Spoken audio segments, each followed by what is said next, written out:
ధరణిని తప్పించడం ఒక్కదాని గురించి ఆలోచించాను, కానీ తర్వాత జరిగే కాన్సిక్వెన్సెస్ అన్నీ నేనే ఫేస్ చేయాలి. అయినా ధరణి జీవితం నాశనం చేయడానికి నాన్నకు అధికారం లేదు. నాన్న తన మాట నెగ్గించుకోవాలని, ధరణి తనతోనే ఉండాలని ఆలోచించారు. కానీ నేను చేసిందే కరెక్టే.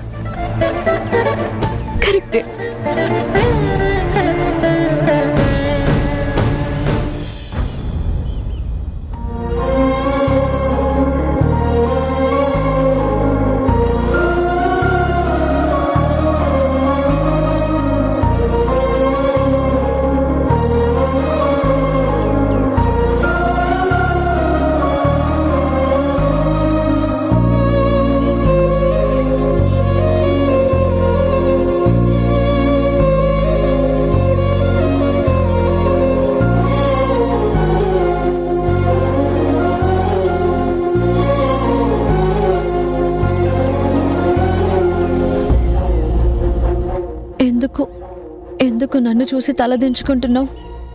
నువ్వు చేసిన పని తప్పనిపిస్తుందా? నిన్ను చూస్తుంటే ఒక పక్క గొప్పగా అనిపిస్తుంది, కానీ మరో పక్క నీ మీద పట్టరన్నంత కోపం వస్తుంది. నిన్ను కోపడాలో తిట్టాలో, నీ మీద చేయి చేసుకోవాలో లేక నీ కాళ్ళకి దండం పెట్టాలో అర్థం కావట్లేదు మధు. నా కోసం నీ లైఫ్ ని సాక్రిఫైస్ చేసావు. సాక్రిఫైస్ చేయడానికి కూడా ఒక లిమిట్ ఉంటుంది కదా.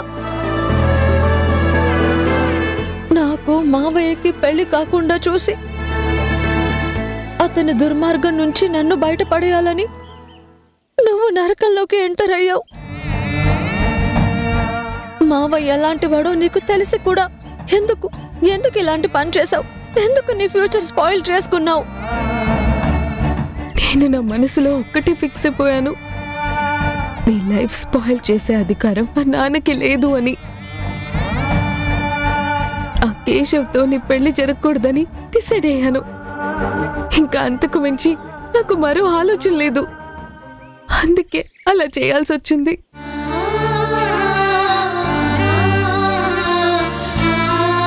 చిన్నప్పటి నుంచి పెంచింది మా అమ్మ.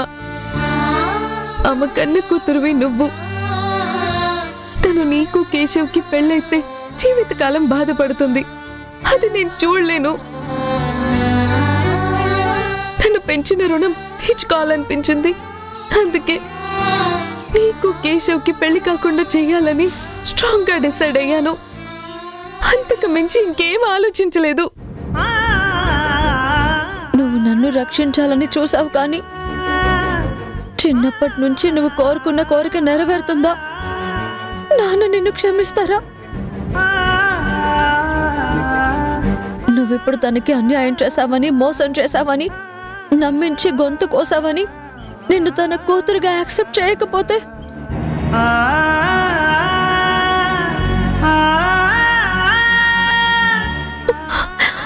అప్పుడు ఇటు నీ జీవితం బాగాలేదని బాధపడతావు, అటు నాన్న యాక్సెప్ట్ చేయలేదని బాధపడతావు. ఏమో తొందరపడ్డావేమో అనిపిస్తుంది.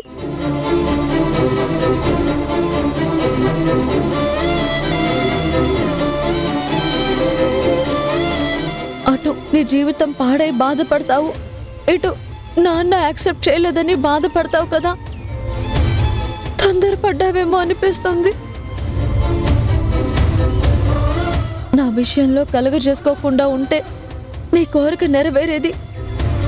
నాన్న నీకు దక్కారనే తృప్తి నీకుండేది. ఇప్పుడు రకంగా ఛాన్స్ పోగొట్టుకున్నావేమో అనిపిస్తుంది. నాన్న నిన్ను క్షమించరనే భయం నన్ను వేధిస్తుంది. నిన్ను నాన్న క్షమించి కూతురుగా ఒప్పుకుంటారనే నమ్మకం ఉందా? ఒప్పించుకుంటాను, ఒప్పుకునేలా చేస్తాను. అసలు నేను నాన్న కూతున్నానే కదా ఇంటికొచ్చింది. ఇప్పుడు ఒప్పుకోకపోయినా కాలమే దానికి సమాధానం చెప్తుంది ధరణి. నాన్న దృష్టిలో నాది తప్పైతే శిక్ష కూడా అనుభవిస్తాను, కానీ నాన్నని మాత్రం వదులుకోను. నాకు నాన్న కాకుండా ఎలా పోతారు? నేను ఆయన కూతుర్ని కదా. నాకు నాన్న దగ్గర అన్ని హక్కులు ఉన్నాయి. నాన్న చీ అన్నా చా అన్నా మెడ పట్టుకొని బయటికి గంటినా నేను ఈ గుమ్మం దాటను.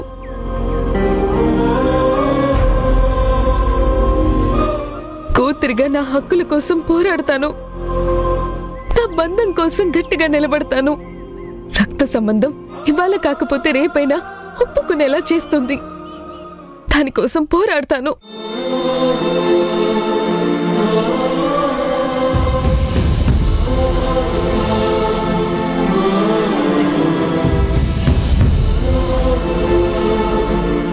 ఏది ఏమైనా నన్ను సేవ్ చేసినందుకు చాలా థ్యాంక్స్. నీ కోరికలన్నీ నెరవేరాలని మనస్ఫూర్తిగా కోరుకుంటున్నాను. All the best. నాన్న నిన్ను యాక్సెప్ట్ చేయాలని దేవుడికి ప్రార్థిస్తాను. నా లైఫ్ లాంగ్ నీకు సపోర్ట్గా ఉంటాను.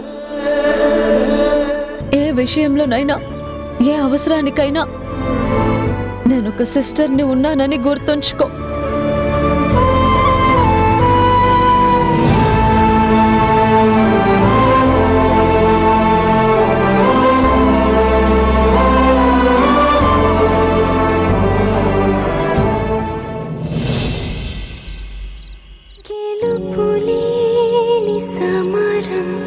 జరుపుతోంది సమయం ముగించేదెలాయ్ రణం మధురమైన గాయం మరిచిపోదు హృదయం ఇలా ఎంతకాలం భరించాలి ప్రాణం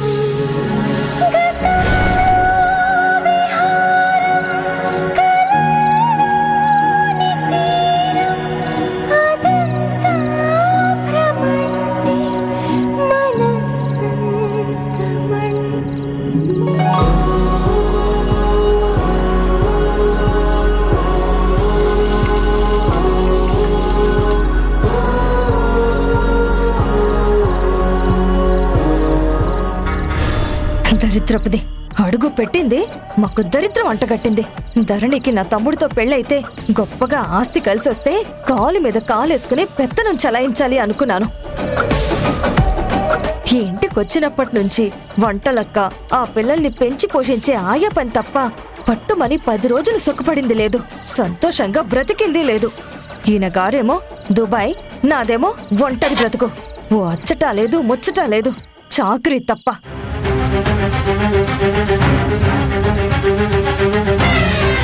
ఈ అడ్డమైన మంద అందరికీ నేను చేసి పెట్టి చావాలా? జీతం భత్యం లేని ఉద్యోగం ఎంతకాలమని? దీనికెందుకు పుట్టిందో బుద్ధి.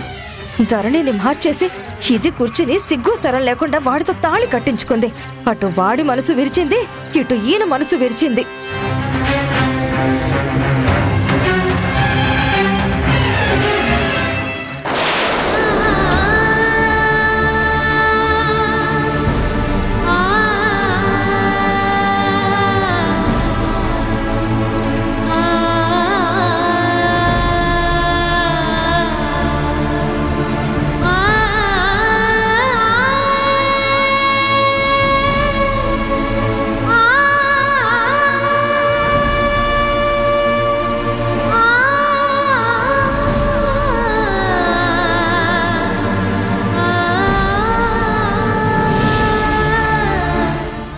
పొజిషన్కి రావడానికి కారణం నేను ధరణిని తప్పించి పెళ్లి కూతురుగా కూర్చోవడమే కదా.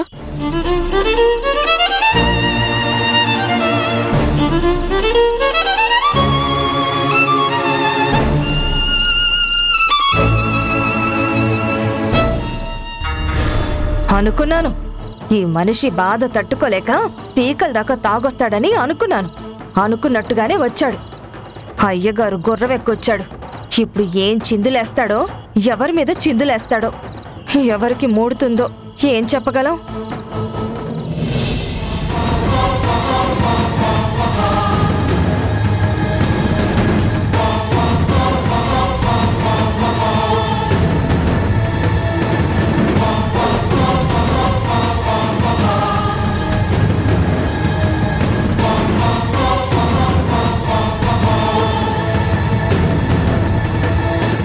శారదా! ఇంటికొచ్చాడంటే చాలు ఫస్ట్ నా పేరే పిలుస్తాడు. అత్త మీద కోపం దొత్త మీద చూపించినట్టు ఎవరి మీద కోపం వచ్చినా ఎవరి మీద అలిగినా నా మీదనే విరుచుకు పడతాడు. శారదా!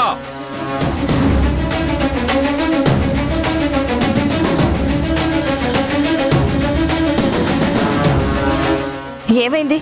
ఎందుకలా అరిచారు? అరవక గుడ్లు అప్పగించి చూస్తూ ఉండాలా? అసలు అడ్డమైన వాళ్ళని ఇంట్లోకి ఎందుకు రానిచ్చావు? అసలు ఈ మనిషికి ఇంట్లో ఏం పని? ఎక్కడేం చేస్తుంది? అసలు ఈ గుమ్మంలోకి ఎందుకు అడుగు పెట్టనిచ్చావు? తను చేసిన ద్రోహం మర్చిపోయావా? అసలు నేను దాన్ని క్షమిస్తాననుకున్నావా? చేరదీస్తాననుకున్నావా? ఎందుకు రానిచ్చావు? నిన్నే చెప్పు.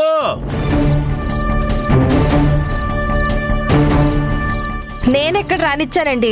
ఇదిగో మీ ముద్దుల బుజ్జమ్మే ఎవరికిచ్చి దాన్ని పెళ్లి చేద్దాం అనుకున్నారో ఆవిడ గారే హారతిచ్చి మరీ ఇంట్లోకి ఆహ్వానించింది. ఎక్కడలేని ప్రేమలు ఆవిడ గారి మీద ఈవిడ గారు ఒలకబోస్తూ ఓ ఏడుపులు పెడబొబ్బులు, ఒకరినొకరు కౌగిలించుకొని పలకరించుకోవడాలు.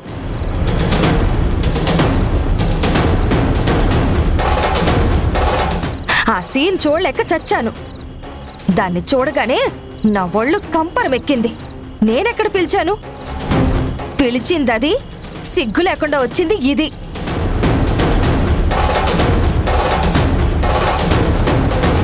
అంటే నాన్నగారు మధు ఈ ఇంటికి రాక ఎక్కడికి వెళ్తుంది? తను మీ కూతురుగా ఇక్కడ ఉండాల్సిందే కదా, అందుకే ఇంట్లోకి వచ్చింది. ఆపుతావా?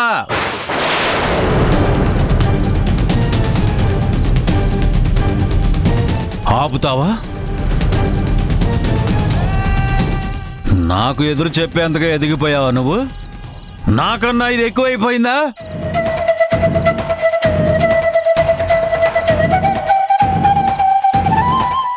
లేకపోతే నిన్ను తప్పించి కేశవతో పెళ్లి జరగకుండా చేసిందని దాన్ని నెత్తినెక్కించుకుంటున్నావా?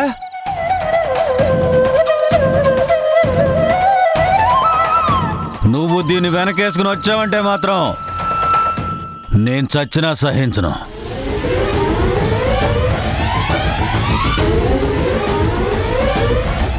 నన్ను రెచ్చగొడితే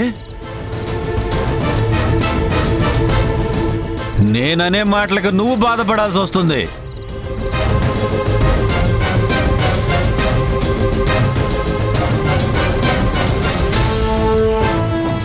విషయం తేల్చుకోవాల్సింది ఇది.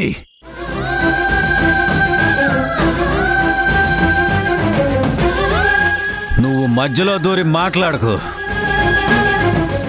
నా ఆశల మీద నిప్పులు పోసింది, మన అనుబంధాలని మొక్కలు చేసింది.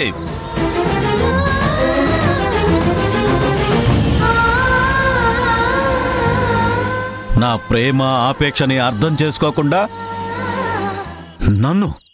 నన్ను అవమానించింది. నా మనసుని మొక్కలు చేసింది. నా గుండె మండేలా చేసేసింది.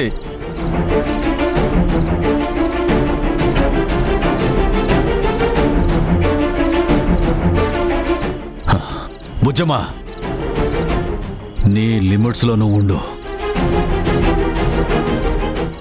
నా కోపం తెప్పించుకో.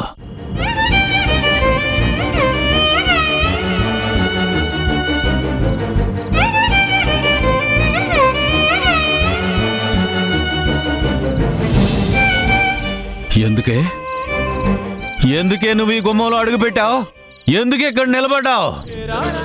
చూడు, నన్ను నేను తెలుసుకోలేనంతగా తాగాల్సి వచ్చింది. నువ్వు నా వెంట ఉంటానని నమ్మించి నా గుండెల్లో గుణ పొందించింది నువ్వు. నాకు నీకు ఈ ఇంటికి ఎలాంటి సంబంధం లేదు. వెళ్ళిపో ముందు.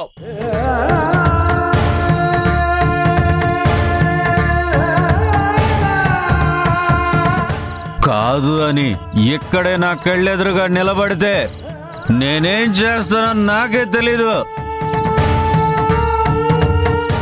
పాప పుణ్యాల గురించి ఆలోచించను, పాపాత్ముల్ని క్షమించను.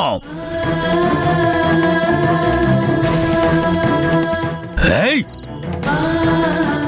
ఛ! ఎంత ఘాతుకానికి తెగబడ్డావే నువ్వు. కన్న కూతుర్ని నాన్న అంటూ నన్ను నిలువున ముంచుతావా? నువ్వు మోసం చేస్తావా?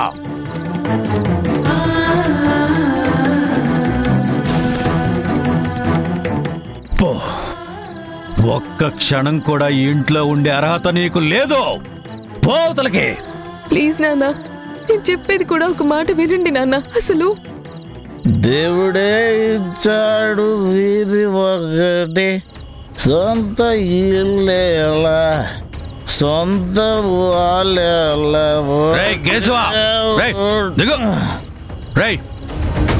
నువ్వు తాళి కట్టావు కదరా, దానికి నా ఇంట్లో ఏం పని? దేని మెడలో అయితే నువ్వు తాళి కట్టావో దాన్ని నీతో పాటు ఇక్కడి నుంచి తీసుకెళ్ళిపో. పోండి, ఇద్దరు ఇక్కడి నుంచి వెళ్ళిపోండి. ఏంటంటే వెళ్ళిపోవాలా? దీని మెల్ల నేను కావాలని తెలిసి తాళి కట్టానా? అసలు నీ కూతురు ఉండాల్సిన స్థానంలో ఇదెందుకు ఉంది? నేను ఈ పరిస్థితి రావడానికి కారణం ఎవరో? నువ్వు. ఏం వాగుతున్నావురా? వాగడం కాదు, నిజం మాట్లాడుతున్నాను. నువ్వేమన్నా ఏమని మాటిచ్చావు?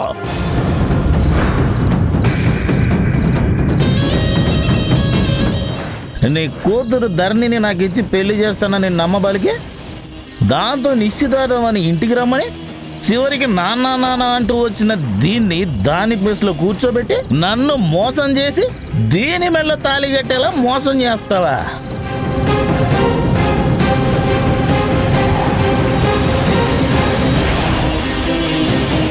రే, ఏంట్రా పిచ్చి పిచ్చిగా మాట్లాడుతున్నావు? ఆయన కూర్చోబెట్టడం ఏంటి? ఆయన నీతో తాళి కట్టించడం ఏంటి? ఆయన నిన్ను మోసం చేయడం ఏంటి? మొగుణ్ణి సమర్థిస్తూ తప్పు నా మీద నెట్టడానికి చూడకో. తమ్ముడు అంటూ నాటకాల మాటలు మాట్లాడద్దు. మీరందరూ కలిసి కూడబలుక్కునే నా లైఫ్ స్పాయిల్ చేశారనిపిస్తుంది.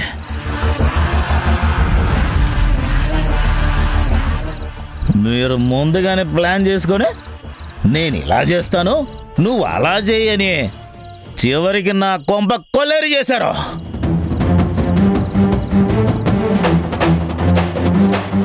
నువ్వు ఇష్టపడే నీ కూతురు ధరణిని తప్పించి చీపో చాపో అనే దాన్ని తీసుకొచ్చి నా మెడకి గట్టి తమాషాలు చూస్తారా?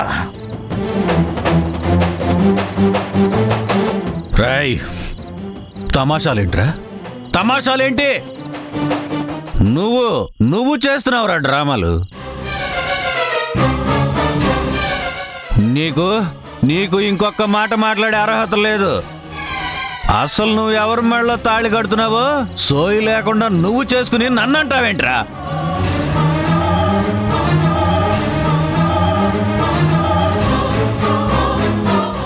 నువ్వు తెలిసి చేసావో తెలియక చేసావో దాని మెడలో తాళి కట్టావు, అది నీ పెళ్ళాం అయిపోయింది. అది నువ్వు బతకాల్సింది నీ కొంపలో. నా కొంపలో ఒక్క క్షణం కూడా ఉండడానికి వీలేదు మీరు. నువ్వు వెళ్ళిపో, దాన్ని తీసుకుని ఇక్కడి నుంచి వెళ్ళిపోరా.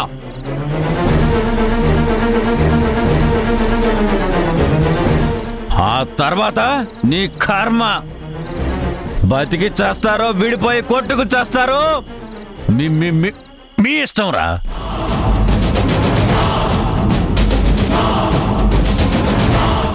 ఇంకా ఇక్కడ ఒక్క క్షణం కూడా ఉండడానికి వీల్లేదు. వెళ్ళిపోరా. నువ్వు పోనగానే పోవడానికి, నువ్వు రానగానే రావడానికి నేను నీ పెంపుడు కుక్కలా కనిపిస్తున్నానా? అసలు నేనెందుకు తీసుకెళ్తాను? అది నా పెళ్ళామని నేనెందుకు ఒప్పుకుంటాను? మోహం చూడకుండా తాళి కట్టేలా చేసింది మీరు, లేని ముసుగుల ఆచారం పెట్టుకొచ్చిందే మీరు. నన్ను మోసం చేయాలనే కదా ముసుగు వేసి దీని బదులు దాన్ని కూర్చోబెట్టావు. దగా చేసింది కాక మళ్ళీ తాళి కట్టావు కాబట్టి పట్టుకెళ్ళంటే నేనేమైనా పిచ్చోన్లా కనిపిస్తున్నానా?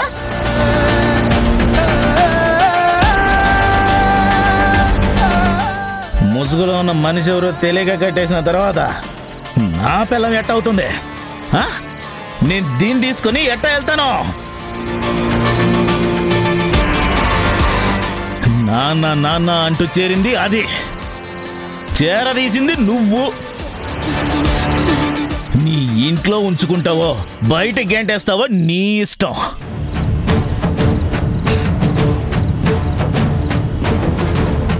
నేనైతే తీసుకెళ్ళను కాక తీసుకెళ్ళను. దీన్ని అసలు పెళ్ళంగానే యాక్సెప్ట్ చేయను.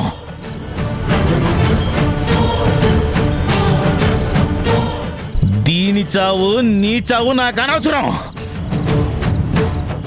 దానికి నాకు ఏ సంబంధం లేదు. ఏంటి నాన్న ఇది? సరే, మీరు ముందు తిని కాస్త ప్రశాంతంగా పడుకోండి. రేపు పొద్దున్న మాట్లాడుకుందాం. ఇప్పుడు వాళ్ళని వెళ్ళమంటే ఎక్కడికి వెళ్తారు నాన్న? ప్లీజ్ నాన్న, ఆవేశపడకండి, ఉండనివ్వండి.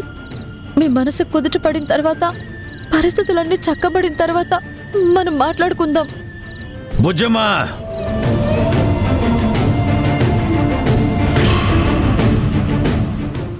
మధు నా జీవితానికి ఏదో అన్యాయం జరుగుతుందని ఫీల్ అయ్యి నన్ను కాపాడటం కోసం అలా చేసింది నాన్న. తనని మాత్రం ఏమీ అనకండి నాన్న. అదేదో చేసింది అయిపోయింది అనుకోగమ్మా. అది ఇప్పుడు నీ పెళ్లి తప్పించొచ్చు కానీ ప్రతిసారి తప్పించలేదు.